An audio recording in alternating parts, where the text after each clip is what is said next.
Good evening, friends, and welcome back to my channel. Tonight I'll be sharing 5 real Missouri haunted tunnel stories you'll never forget. If you're new here, be sure to subscribe and ring the bell so you never miss another night of chilling stories. Now, let's begin. My name is Jake Reynolds, and I've been a long-haul trucker for the better part of 15 years. I've seen my share of strange things on the lonely highways that crisscross this country in the dead of night.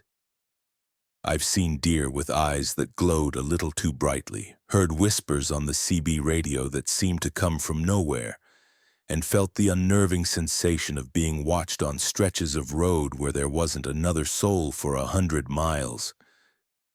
But none of it, not one single strange event, prepared me for what happened on a humid summer night just outside of Devil's Elbow, Missouri. I was on a tight schedule, hauling a load of specialized drilling equipment from Joplin up towards St. Louis. The main highway was backed up for miles due to a nasty multi-car pileup, and my GPS was screaming about a 2-hour delay. I couldn't afford that. I remembered an old-timer at a truck stop once telling me about the old Route 66 alignment, a winding, hilly stretch that could shave off time if you knew the roads. He'd called it Bloody 66, and I probably should have taken that as a warning. But I was young, arrogant, and more worried about my delivery time than some old ghost stories. The road was narrower than I liked, and the trees on either side grew so thick they formed a canopy, swallowing the moonlight and plunging the asphalt into an inky blackness that my headlights struggled to pierce. The air grew heavy and thick, smelling of damp earth and river water from the nearby Big Piney. I passed the iconic steel bridge, its dark skeletal frame a stark silhouette against the stormy-looking sky. The place had an atmosphere, a weight to it. The name itself, Devil's Elbow, felt earned. It was a place that felt like it had seen its share of hardship. Ahead, carved into the rugged Ozark bluff, was the tunnel. It wasn't long, just a short, dark maw in the rock face, but it was old. You could see the age in the crumbling concrete and the dark stains that wept down its walls. As I geared down and my rig rumbled toward the entrance, a strange chill, completely at odds with the muggy night air, snaked its way up my spine. It was the kind of cold that starts deep in your bones. I entered the tunnel and the world outside vanished. The roar of my engine became a deafening, echoing beast trapped in the confined space. The only light was the twin beams of my headlights painting the curved, damp walls ahead. It was maybe halfway through, a journey of no more than 20 seconds when it happened. My windshield, clear just a moment before, fogged over, instantly. It wasn't a gradual misting from the humidity. It was as if a thick white sheet had been thrown over the glass, blinding me completely. I cursed, fumbling for the defrost controls, my heart starting to hammer against my ribs. My foot instinctively hit the brake, and the truck groaned to a halt inside the echoing darkness of the tunnel. The air brakes hissed, the sound unnaturally loud in the sudden silence that followed the engine's idle. That's when I saw them. At first, it was just a smudge in the opaque white film on the glass. Then the smudge clarified, darkened, and spread into the unmistakable shape of a hand. A palm pressed flat against the inside of my windshield. My blood ran cold. I froze, my mind refusing to process what my eyes were seeing. Before I could even scream, another handprint appeared beside it, and another and another. They were popping into existence all over the glass, palms and fingers materializing from the mist, all pressing outward, as if a crowd of people were trapped inside my cab with me, desperate to get out. My breath hitched in my throat. I could see the detail in the prints, the lines of the palms, the unique whirls of the fingertips. They were adult hands, large and masculine. A wave of pure, primal terror washed over me. I wasn't alone. Then they started to move, The hands began to drag downwards, the friction of their palms against the glass creating a sickening, high-pitched squeal that cut through the engine's low rumble. The streaks they left behind were wet and clear like trails of tears in the fog. It was a slow, agonizing motion, a gesture of utter despair. They were sliding down the glass as if the bodies they were attached to were collapsing, giving up. I finally found my voice, a strangled, pathetic yelp. My training, my logic, everything evaporated, replaced by a single, overwhelming instinct. Get out. I didn't think. I reacted. I slammed the gear shift into neutral, unbuckled my seatbelt with fumbling, useless fingers, and threw my shoulder against the driver's side door. It burst open with a metallic shriek, and I half fell, half jumped out of the cab, landing hard on the gritty, damp concrete of the tunnel floor. I scrambled to my feet, my heart feeling like it was going to explode out of my chest, and spun around to face the truck, expecting to see, I don't know what. Faces, figures? But there was nothing. I stared through the open door into the cab. It was empty. The dome light I'd knocked on cast a weak yellow glow over the familiar interior. The passenger seat was vacant. The sleeper cab behind me was still and silent. My eyes shot to the windshield. The fog was already receding, dissipating into the night air as quickly as it had appeared. And the handprints, they were fading.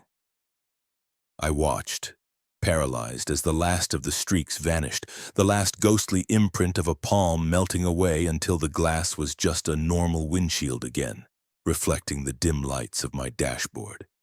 It was as if it had never happened. I stood there for what felt like an eternity, shaking, the amplified echo of my own ragged breathing filling the tunnel. The air was still and heavy. I couldn't get back in the truck. Not yet. I walked, stumbling out of the tunnel and into the humid night air, just needing to be out from under the weight of that rock. Eventually, the adrenaline subsided, replaced by a deep, trembling dread. I had a schedule to keep. I forced myself back to the truck, climbed into the cab with my eyes squeezed shut, and drove out of that tunnel without looking back. I didn't stop until I was 50 miles away at a brightly lit 24-hour gas station. I sat in the cab for an hour just shaking. A few weeks later, I was talking to that same old-timer who told me about the route. I recounted my story, expecting him to laugh. He didn't. He just nodded slowly, his face grim. He told me that when they blasted that tunnel out of the bluff back in the 40s, the project was rushed and dangerous. There were accidents, collapses. He said a few of the workers, some say they were soldiers from the nearby fort brought in to help, were killed, buried in the rock and concrete. They say they're still in there, he said, his voice low. Sometimes they just want out. I don't take that route anymore. I'll sit in traffic for 5 hours if I have to. Because now, whenever my windshield fogs up, I don't see the cold. I see the glass as a barrier, and I can't shake the feeling that something on the other side is still trying to break through. If you're enjoying this story so far, please take a moment to give the video a like before we continue. My name is Bethany Shaw. I work as a freelance photographer, a job title that sounds more glamorous than it is. In reality, it means I spend most of my time alone chasing light and shadow across the forgotten corners of the American Midwest. I specialize in rural landscapes and what I call American entropy, the quiet, inevitable beauty of decay. I'm drawn to the poetry of rusting bridges, the skeletal remains of collapsing barns, and the overgrown railroad tracks that lead to nowhere. There's a story in every peeling layer of paint, in every splintered floorboard. It was this fascination that led me to a small, abandoned rail tunnel near Sedalia, Missouri. I'd seen pictures of it on an urban exploration forum online, a beautiful stone archway being slowly, inexorably reclaimed by nature. It was a perfect subject. I thought it would make for a powerful series of photographs, a meditation on the conflict between human engineering and the relentless patience of the natural world. I never imagined it would become the setting for the most terrifying and soul-shaking experience of my life. I arrived in the late afternoon, the sun beginning its slow descent, casting everything in a warm, golden hue. The tunnel was even more striking in person than the online photos had suggested. It was cut through a low, rolling hill in the middle of sprawling, empty farmland. The tracks leading up to it long since pulled up for scrap, leaving only a wide, gravel-strewn path like a dry riverbed. The stone of the archway was dark, almost black in places, stained with a century of age and covered in a thick, verdant blanket of ivy. It looked ancient, primal, like a gateway to another time or a different, wilder world. The air was still and quiet, the only sounds the gentle rustle of leaves in the slight breeze and the distant, hypnotic buzz of insects in the fields. It was peaceful, a perfect, isolated stillness. I spent the next hour or so completely absorbed in my work. I took pictures from every conceivable angle, capturing the way the golden hour light spilled into the tunnel's entrance, illuminating the damp, curved walls for a few dozen feet before being utterly swallowed by the oppressive, absolute darkness within. I ventured a little way inside, the temperature dropping with every step, a sudden noticeable plunge from the warm evening air to a deep, subterranean chill. The acoustics were incredible. Every scuff of my boot on the gravel, every click of my camera's shutter echoed and amplified in a strange, disorienting way, sounding like it was happening right next to my ear. It was eerie, but as a photographer, I found it captivating. It was a place with a palpable atmosphere, a heavy sense of history and solitude. As the sun began to dip below the horizon, casting long, distorted shadows across the landscape, I decided to pack up. The best light was gone, and the encroaching twilight was beginning to feel less peaceful and more menacing.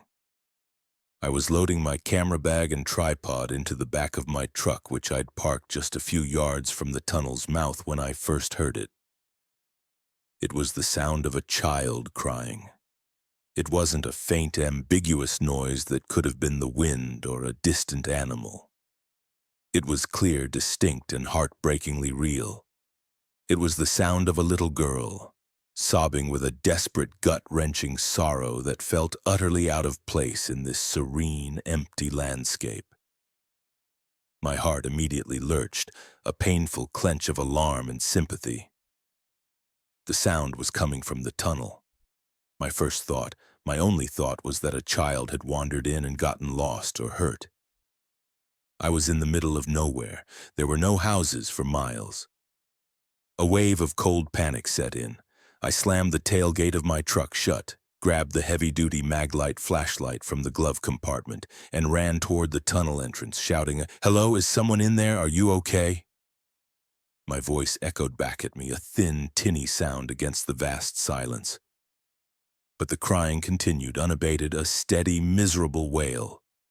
It seemed to be coming from, deep within the darkness, a place my eyes couldn't penetrate. I plunged inside, the powerful beam of my flashlight cutting a bright, lonely circle in the pitch black. The cold hit me like a physical blow. "I'm coming!" I yelled, my voice trembling slightly, a mixture of fear for the child and a growing unease about the situation. "Don't worry, I'll find you." The tunnel was longer than I thought, far longer. The air grew colder and heavier the deeper I went, smelling of wet stone and something else. Something vaguely metallic and unpleasant like old rust, or my mind supplied with a shudder, dried blood. The crying grew louder, echoing off the curved walls until it sounded like it was all around me, a symphony of misery. It was a sound of pure, undiluted pain, so full of loss and sorrow that it made my own eyes well up with sympathetic tears. How could a child sound so utterly broken? I pushed forward, my determination overriding my fear. My flashlight beam danced over the damp graffiti-covered walls and the gravel floor. I searched every nook, every cranny, every small alcove cut into the rock for maintenance workers decades ago. Anywhere a small person might be hiding or have fallen. "Where are you?" I called out, my voice cracking with emotion. "Please just call out to me. Tell me where you are." But there was only the sobbing. It seemed to be always just ahead of me. A phantom sound that receded as I advanced, always just beyond the reach of my light. I must have gone 100 yards in, maybe more, my heart pounding with a frantic mixture of fear and adrenaline-fueled determination. Then, as I took another step, ready to call out again, the crying stopped. It didn't fade out. It cut off, abruptly. 1 second the tunnel was filled with the sound of heartbreaking sorrow. The next there was a silence so complete it was like a physical pressure against my eardrums. It was a dead, absolute silence, so profound that I could hear the blood pulsing in my ears and the frantic, shallow sound of my own breathing. "Hello?" I whispered, my voice barely audible, instantly swallowed by the immense waiting quiet. Nothing. I stood there for a long moment, frozen in the center of the oppressive dark, the beam of my flashlight trembling in my hand. The logical part of my brain, the part that had been suppressed by my panicked concern, was now screaming that this was wrong. All wrong. There was no one here. I swept my flashlight beam back and forth from wall to wall, floor to ceiling in a frantic, widening arc. The tunnel was empty.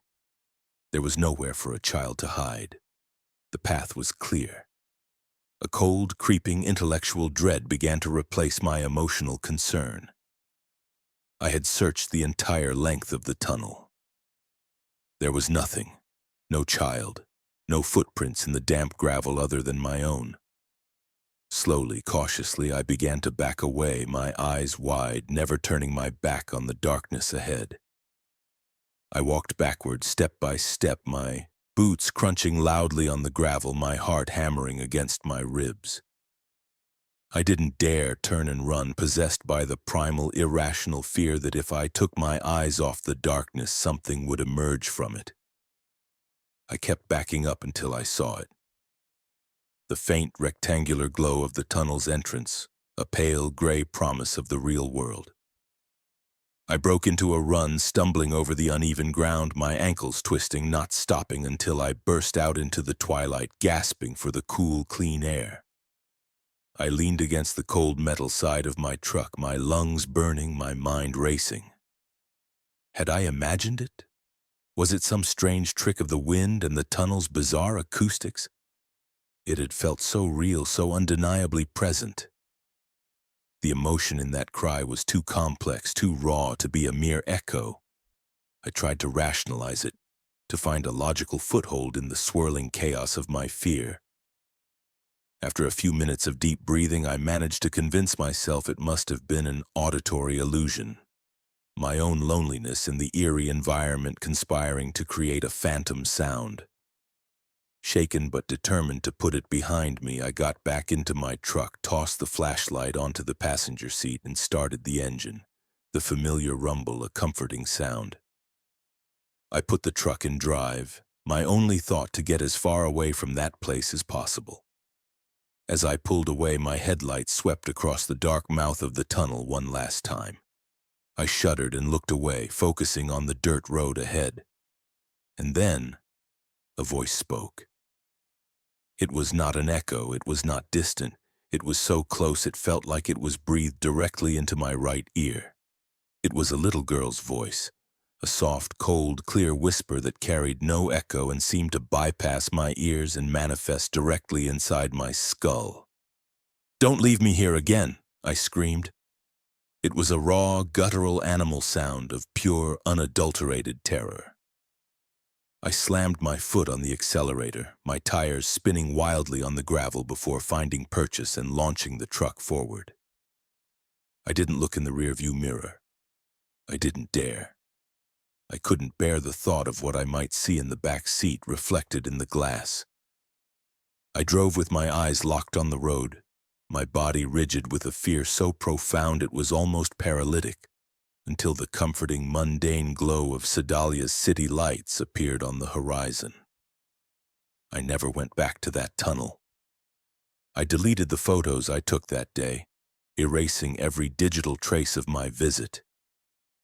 I couldn't stand to look at them. The beautiful ivy-covered archway now seemed like a gaping, hungry mouth. The captivating play of light and shadow now seemed sinister and predatory. Because sometimes when the house is quiet and I'm alone in my dark room, or when I wake up in the dead of night, I can still hear that whisper as clear as if it were spoken just a moment ago. And I'm left with a chilling, unanswerable question that circles endlessly in my mind. Who did she think I was? And how many times, in some other life or some other reality, had I left her there before? The sorrow in her cries hadn't just been for herself, it had been for me too. It was the sound of being abandoned, again. My name is Carl Bennett. I'm a salesman, a road warrior. My territory covers most of central Missouri, a sprawling map of towns and cities connected by a web of asphalt. That means I spend a lot of my life in the driver's seat of my company sedan, exploring the blue highways and forgotten back roads that most people fly over on the interstate without a second thought. I've always prided myself on my sense of direction, my almost intuitive ability to read a map and find clever shortcuts that shave precious minutes off a drive.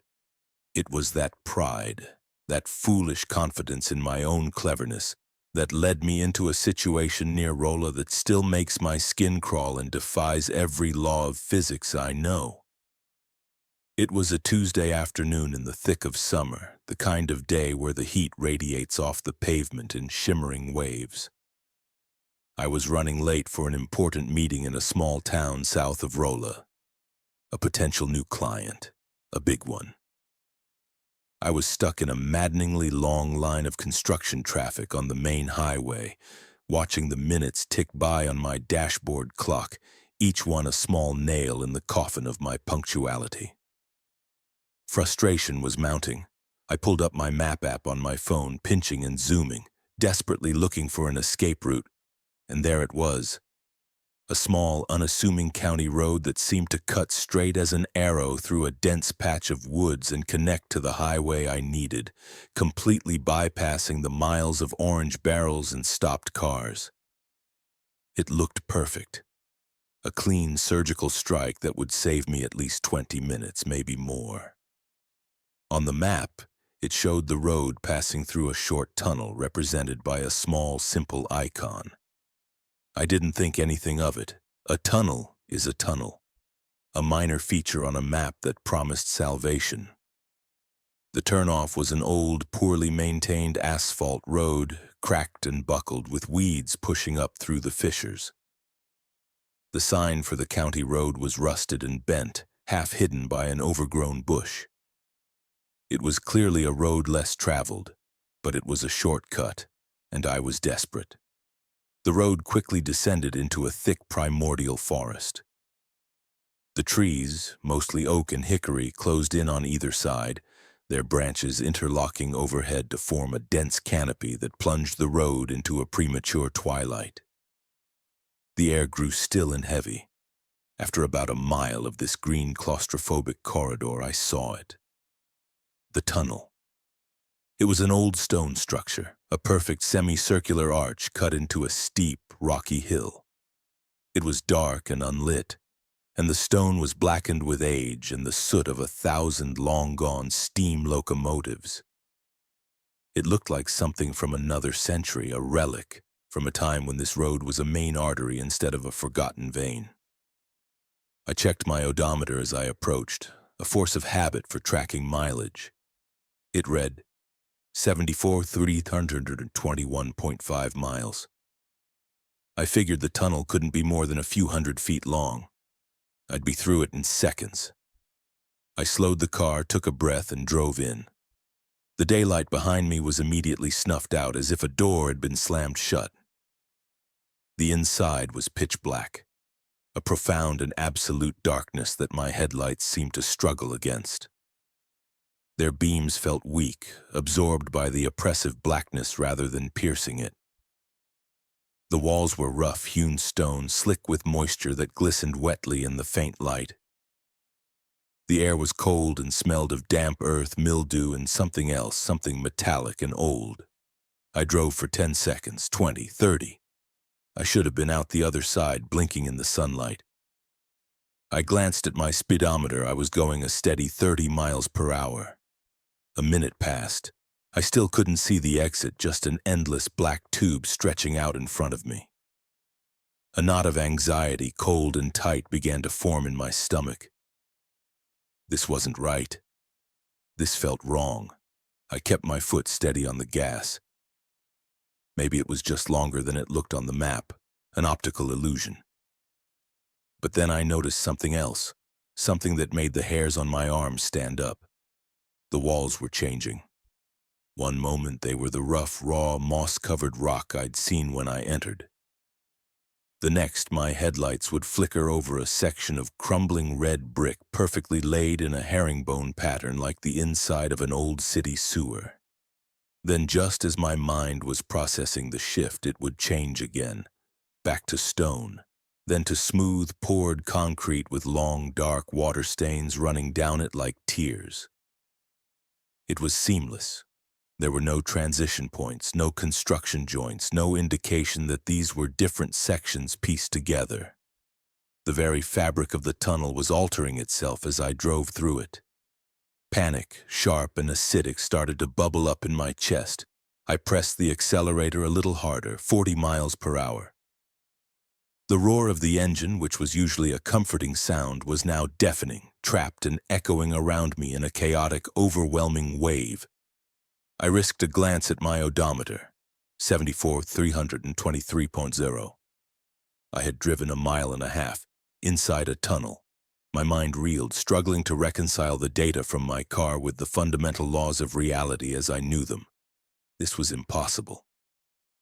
I was trapped in some kind of geological anomaly, a wrinkle in space, a road that led to nowhere. I considered stopping, turning around. But the thought of trying to execute a three-point turn in this shifting, claustrophobic nightmare with that absolute darkness pressing in was more terrifying than pushing forward. The exit had to be just ahead. It had to be. My mind clung to that single desperate hope. The minutes stretched into an eternity. 5 minutes.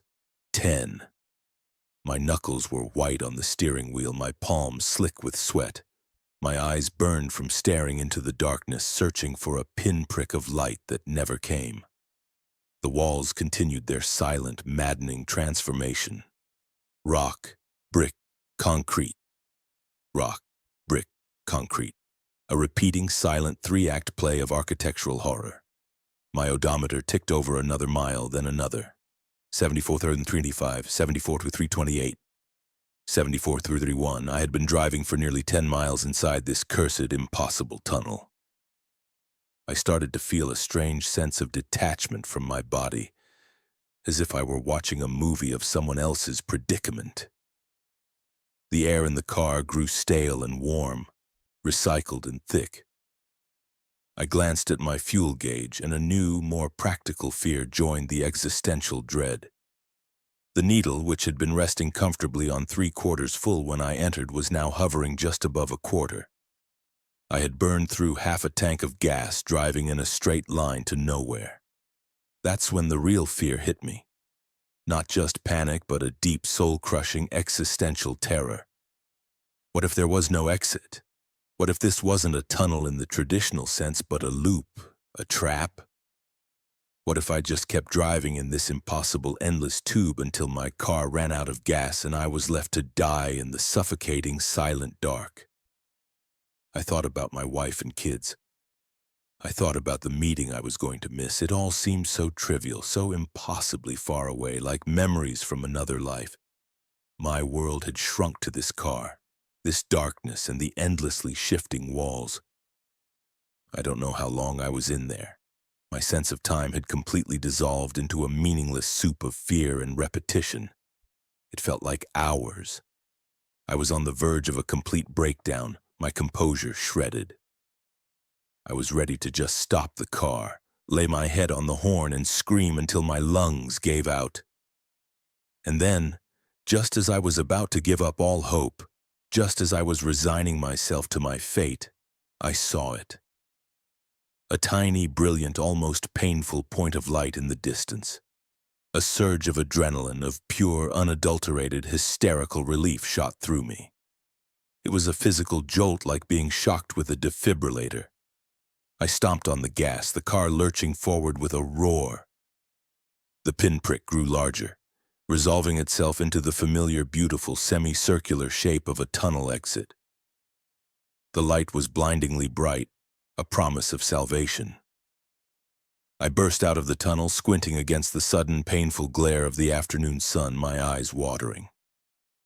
I slammed on the brakes, my car skidding to a halt on the cracked asphalt, a cloud of dust rising around me. I sat there, breathing heavily, my heart hammering against my ribs like it wanted out. I was out.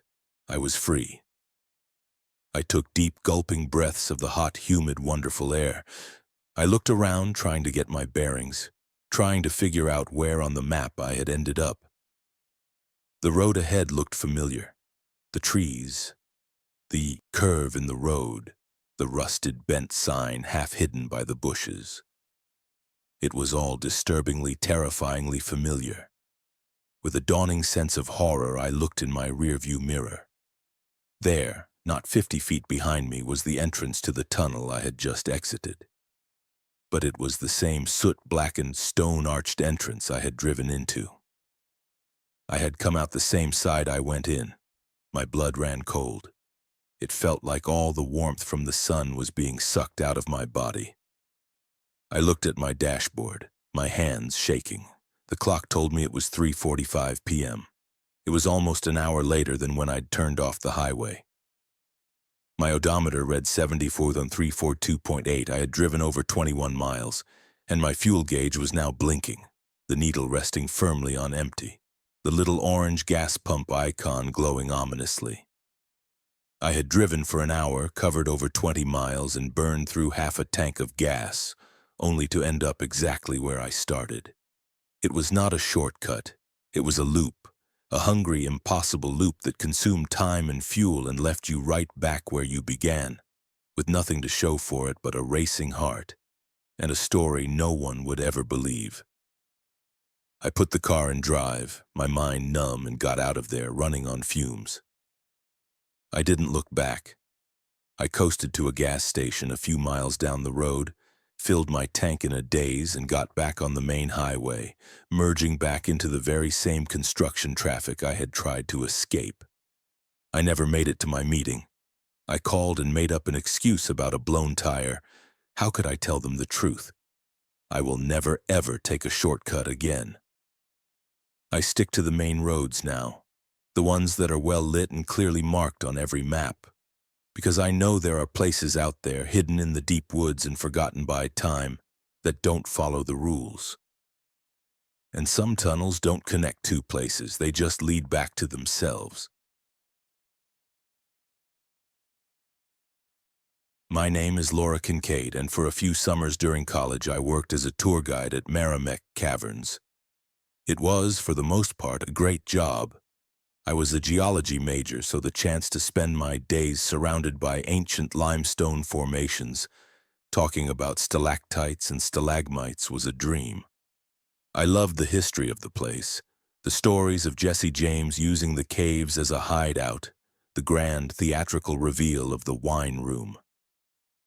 And I loved the cool, perpetually 60-degree underground air that offered a welcome, almost shocking escape from the brutal, suffocating humidity of a Missouri summer.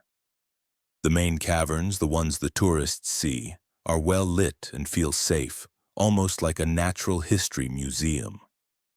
The paths are paved, the handrails are sturdy, and the most impressive formations are illuminated with dramatic colored lights. They are designed to inspire awe, not fear. But there are other parts of the cave system, a labyrinth of service tunnels, old, exploratory passages, and unexcavated sections that are off-limits to the public. These places are dark, undeveloped, and have a completely different feel. The air is heavier, the silence is deeper, and you are acutely aware that you are deep within the earth, in a place that is ancient, alien, and utterly indifferent to human presence. It was in one of those tunnels that I saw something that I can't explain, something that has burrowed into my memory and haunts me to this day.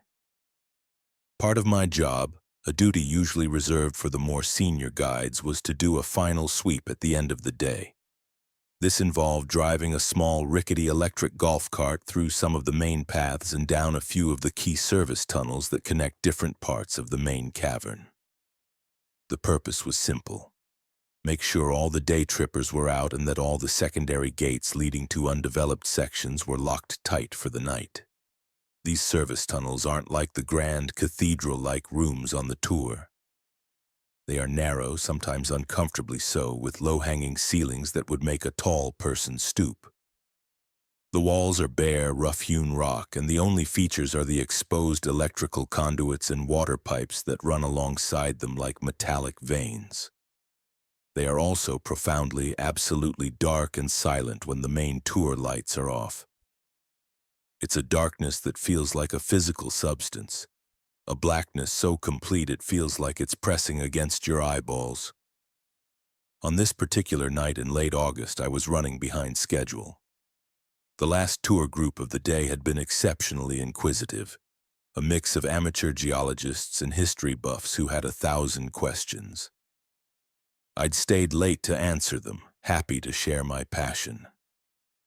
By the time I walked the last family out to the gift shop and locked the main entrance behind them, everyone else had gone home.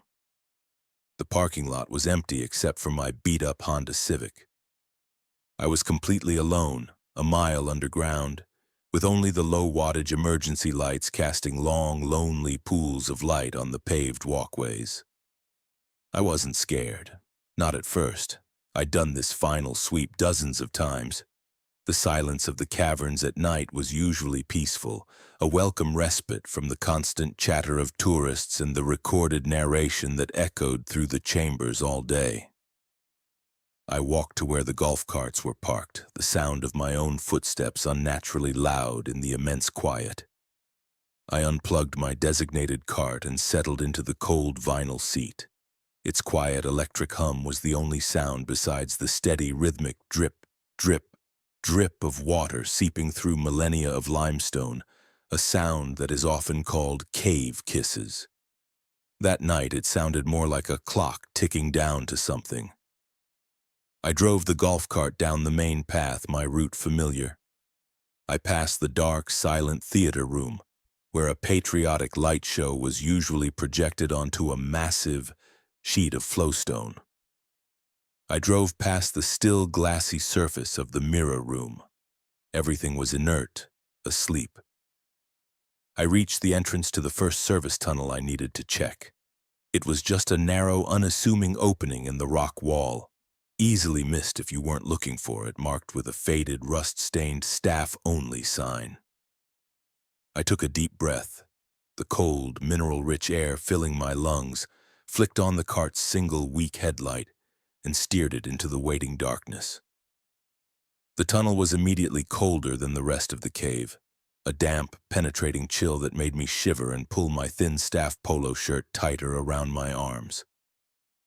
The air was heavy with the raw, earthy smell of damp clay and wet rock.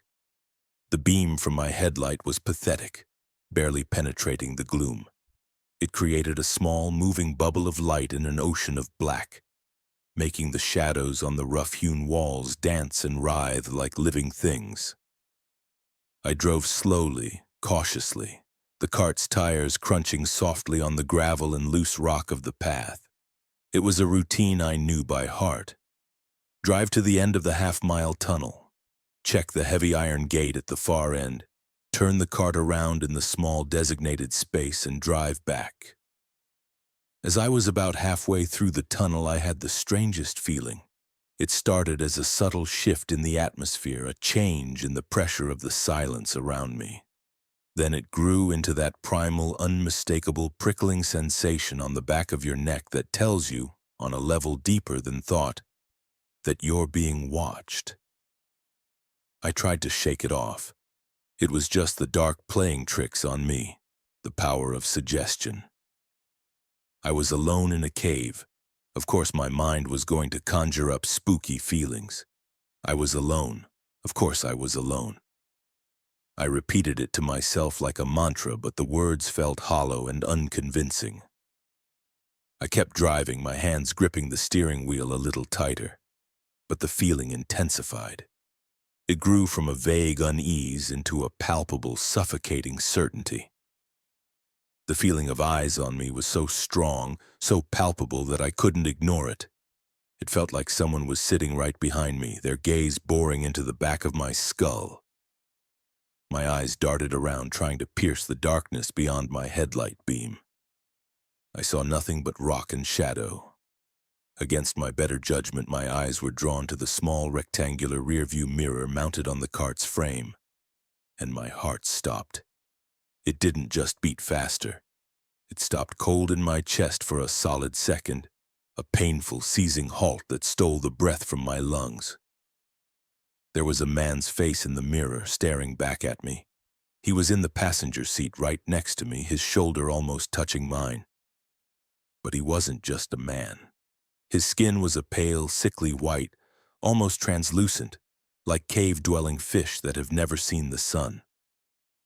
It was stretched so tight over his sharp cheekbones and jaw that it looked like a death mask.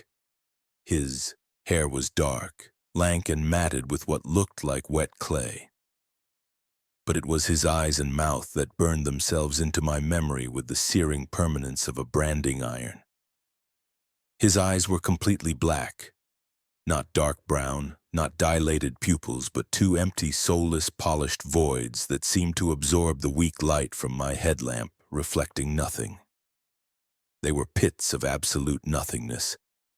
And his mouth was open, stretched impossibly, unnaturally wide in a silent, agonizing scream. It was a gape of pure torment and incandescent rage, a geometric violation of human anatomy. For a split second that stretched into an eternity, my brain simply short-circuited. I couldn't scream. I couldn't move. I was locked in a state of pure, paralytic terror, my mind refusing to accept the horrific, utterly impossible vision in the mirror. He was right there. I could feel a radiating cold from the space he occupied.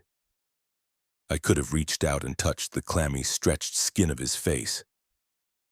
Then the adrenaline hit me like a physical blow, a jolt of chemical lightning that broke the paralysis. With a strangled, pathetic cry, I spun around in my seat, my arm flailing, ready to fight, to push, to do something to the thing that was sitting next to me. There was no one there. The passenger seat was empty. The air beside me was cold and still. I whipped my head back and forth, my breath coming in ragged, panicked gasps that echoed wetly in the confined space. The tunnel was empty. There was only me, the humming golf cart, and the silent, ancient watching rock. My mind was a screaming chaos. You saw him. He was right there. You are not crazy. He was in the mirror. Trembling uncontrollably, my gaze was drawn back to the rearview mirror as if against my will.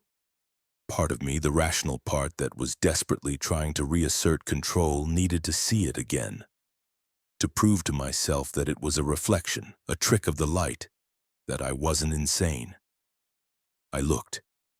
The man's face was gone, but the mirror wasn't empty. A thin black line, like a crack in ice, had appeared on the glass, running vertically from the top to the bottom. As I stared, my eyes wide with a fresh wave of horror, the line spider webbed outwards, branching into a dozen smaller fractures. A sharp, percussive crack echoed in the silent tunnel, loud as a gunshot. The mirror shattered, splintering down the center as if it had been punched with incredible force from the inside, from the reflected world into mine. Shards of glass tinkled onto the floor of the cart. That's what broke me. The physical manifestation of the horror. I screamed. It wasn't a human sound. It was a raw animal noise of pure, undiluted terror that was immediately swallowed by the ancient stone, leaving no echo. I didn't finish my sweep. I didn't check the gate. The thought of driving deeper into that tunnel was more terrifying than death itself. I slammed my foot down on the accelerator, and the little cart lurched forward, its tires spinning on the loose gravel before finding purchase. I wrenched the wheel around, executing a clumsy scraping turn, the side of the cart grinding against the rock wall. I didn't care. I just had to get out. I drove with a reckless, desperate speed, bouncing and sliding on the uneven path, the single headlight beam jerking wildly, illuminating frantic, nightmarish flashes of the breathing darkness around me. I burst out of the service tunnel and back into the dimly lit main cavern path, not slowing down, not even for a second. I raced through the sleeping tourist attraction, past the silent exhibits until I saw the faint light of the exit. I didn't stop until I reached the surface and the welcome, glorious sight of the moonlit parking lot. I abandoned the golf cart right there at the cave entrance, its headlights still on, its mirror shattered. I didn't even lock it or plug it in. I jumped in my car, fumbling with the keys, my hands shaking so badly it took 3 tries to get the key in the ignition. I drove away, tires squealing on the asphalt, leaving the shattered mirror and the screaming silence of the caverns behind me. I quit my job the next day. I called my boss and told him I was sick, that I had a family emergency, that I had to go home. I couldn't bring myself to tell him the truth. How could I explain that I had met something in the dark, something that shouldn't exist? How could I explain that it had been sitting right next to me, and that its silent, impossible scream had been enough to break glass? He would have thought I was on drugs or having a breakdown. I still have nightmares about that face in the mirror, the black light-devouring eyes, the impossibly wide mouth. Sometimes in the dream, the scream isn't silent. It's a high, thin electronic shriek that makes my teeth ache. I've never been back to Merrimack Caverns. I can't even look at pictures of caves anymore. Because I know with a certainty that chills me to my soul that whatever it wasn't a ghost tied to a single tragedy. It was something older, something that belongs to the deep, dark places of the earth. And it's still down there in the cold and the silence, waiting for the next person to come along. My name is Darren Cole. I've spent the better part of 2 decades living my life in the space between mile markers, a nomad with a diesel-powered home. I've driven nearly every major road in this country, from the sun-scorched asphalt of I-10 in Arizona to the icy mountain passes of I-90 in Montana. But the ones that stick with you, the ones that burrow under your skin and haunt your quiet moments, are the old ones. The forgotten highways and lonely bypasses, the ones with stories baked into the asphalt like tire rubber and spilled oil. I was making a late-night run through Springfield, Missouri a few years back. It was a routine haul, a load of dry goods heading for Texas. The city of Springfield can be a bit of a bottleneck, even late at night, with its own rhythm of traffic lights and local drivers. To avoid some of that, I took an old bypass that skirts the northern edge of the city, a route that runs through a sprawling skeletal industrial park. It's a lonely stretch of road, especially after midnight. The landscape is a repeating pattern of dark, monolithic warehouses with broken windows like vacant eyes and silent, rust-streaked factories that haven't seen a shift change in decades. It feels like driving through a graveyard of industry. The route takes you through an old, wide rail tunnel that passes under a massive, sprawling train yard. It's a big, cavernous thing, all stained concrete and exposed steel beams, and it always feels a little spooky driving through it late at night. The acoustics are strange.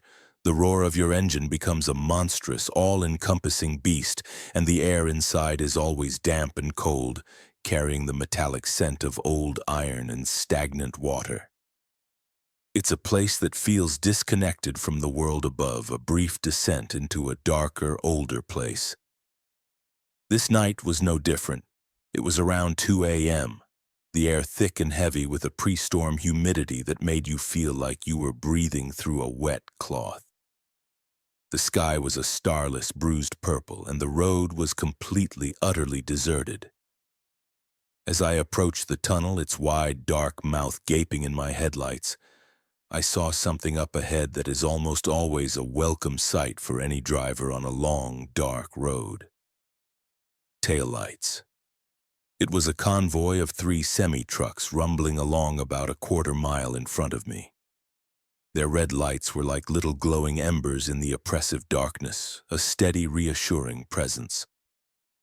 I felt a wave of relief wash over me, a subtle easing of a tension I hadn't even been aware of.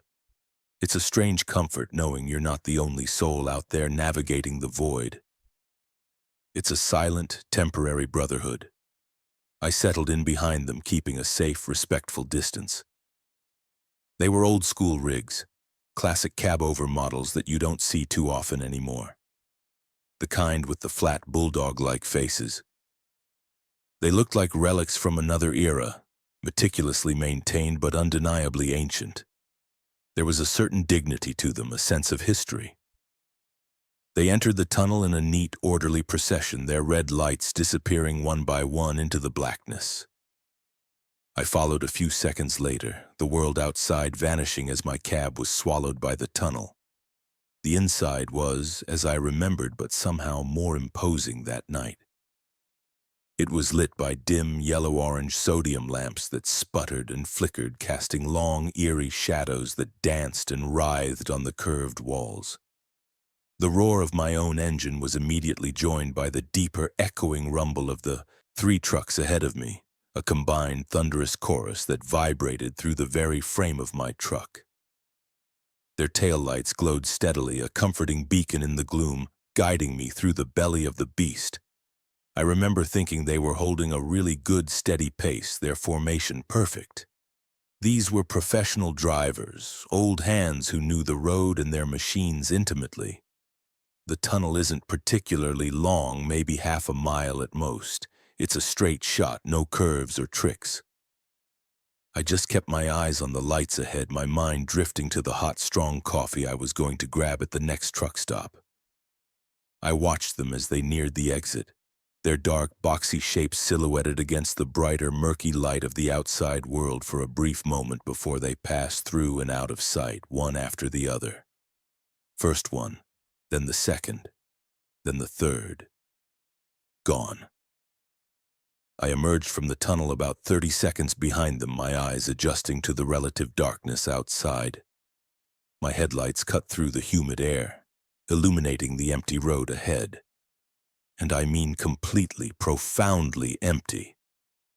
I blinked, my mind struggling to process what my eyes were seeing, or rather not seeing. The road ahead was a long, straight shot for at least a mile, maybe more. There were no turnoffs, no side streets, no intersecting roads. The shoulders were narrow, dropping off into drainage ditches. There was no place for a single car to have gone, let alone 3 massive semi-trucks. But they were gone, vanished. My first thought was that I had somehow misjudged their speed. I sped up, thinking maybe they were just faster than I realized and had pulled far ahead, their old rigs hiding some surprisingly powerful engines. I pushed my truck up to 70, then 75 miles per hour, my own engine protesting the sudden demand. The road remained stubbornly, unnervingly empty. There were no glowing taillights on the horizon, no sound of their engines carried on the still night air. Nothing. It was as if they had simply evaporated into the night the second they left the tunnel. My logical mind, the part of me that relies on cause and effect, scrambled to find an explanation. Did they pull into one of the dark, gated warehouse lots without me seeing? It seemed impossible. To get 3 rigs of that size off the road through a gate and out of sight that quickly and that quietly would be an incredible, almost supernatural feat of coordination. There would have been brake lights, turn signals, the sound of air brakes. There was nothing but silence. I slowed down, my heart starting to beat a little faster. A cold knot of unease tightening in my stomach. The entire encounter felt fundamentally wrong. The silence on the road, which had been a peaceful solitude just minutes before, was suddenly deafening and menacing.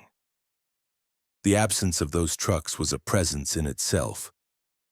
I drove the next 10 miles in a state of high alert, my eyes scanning the darkness, my mind replaying the sequence of events over and over. The cab-overs, the steady lights, the tunnel, the emptiness. It didn't add up.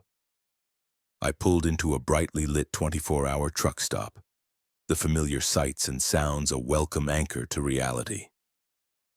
I couldn't shake the image of those 3 sets of taillights so solid and real one minute and completely gone the next.